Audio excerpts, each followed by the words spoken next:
প্রেমের কাছে গিয়ে সবসময় আমি এই জায়গাগুলোতে একটা ল্যাকিংস ফিল করি। প্রকৃতি আমায় যে সুখটা দেয়, প্রেম আমায় কখনো সে সুখটা দেয়নি। প্রকৃতি এটা একটা সিক্রেট। আমি কোথাও না আমরা একটা শান্তি থেকে বিচ্ছেদ দেখতে পাই বা বিলুপ্ত প্রকৃতি আমার বরাবরই ভীষণ পছন্দ। আমি যখন এটা একটা সিক্রেট, আমি যখন দুনিয়া থেকে পালাতে চাই বা সব কিছু থেকে ডিটাচড হতে চাই, তখন আমি ফোন, মেসেঞ্জার, হোয়াটসঅ্যাপ সব কিছু অফ করে, সিম অফ করে দুটো জায়গায় চলে যাই, হয় রবীন্দ্র সরোবর নইলে এই নদীর পাড়ে।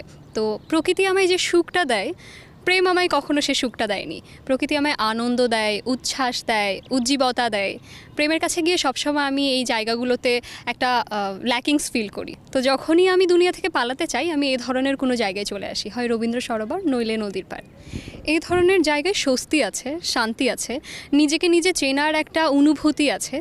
আমরা হাজার মানুষদের কাছে যাই বা হাজার লোকেদের কাছে যাই, কোথাও না আমরা একটা শান্তি থেকে বিচ্ছেদ দেখতে পাই বা বিলুপ্ত দেখতে পাই।